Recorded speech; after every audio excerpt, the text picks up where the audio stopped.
গাজার যুদ্ধবিরতির ১ মাস পার হলেও ইসরায়েলের হামলা থেমে নেই। গাজার সরকারি মিডিয়ার তথ্য অনুযায়ী ১০ অক্টোবর থেকে ৯ নভেম্বরের মধ্যে ইসরায়েল কমপক্ষে ২৮২ বার সংঘাত বিরতি লঙ্ঘন করেছে। এর মধ্যে রয়েছে বিমান হামলা, কামানের গোলা, সরাসরি গুলি চালানো। বেসামরিক নাগরিকদের উপর ৮৮ বার গুলি চালানো হয়েছে, ২৪ বার বোমাবর্ষণ হয়েছে এবং ৫২ বার ঘরবাড়ি ধ্বংস হয়েছে।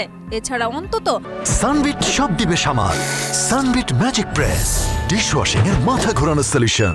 ২৩ ফিলিস্তিনি আটক হয়েছেন। ত্রাণ ও চিকিৎসা সরবরাহের ক্ষেত্রে অবস্থা খুবই খারাপ। চুক্তি অনুযায়ী প্রতিদিন ৬০০টি ত্রাণ ট্রাক প্রবেশ করা উচিত হলেও এখন গড়ে মাত্র ১৫০টি ট্রাকই ঢুকছে। রাফা সীমান্ত বন্ধ থাকায় গুরুতর আহতদের মিশরে নেওয়া সম্ভব হচ্ছে না। খাদ্য, ঔষধ এবং জরুরি সামগ্রীর ঘাটতি এখনো বড় সমস্যা। গাজার সাধারণ মানুষ প্রতিদিন ভয় ও আতঙ্কে জীবন কাটাচ্ছেন। শহরে বোমা, গোলাবর্ষণ ও ইসরায়েলের ড্রোনের উপস্থিতি এখন সাধারণ ঘটনা। ড্রোনগুলো মানসিক চাপ সৃষ্টি করছে ও মানুষকে ভয় দেখাচ্ছে। বাসিন্দারা জানাচ্ছেন সংঘাত বিরতির পরও নিরাপত্তা নেই এবং জীবন আগের মতোই বিপজ্জনক।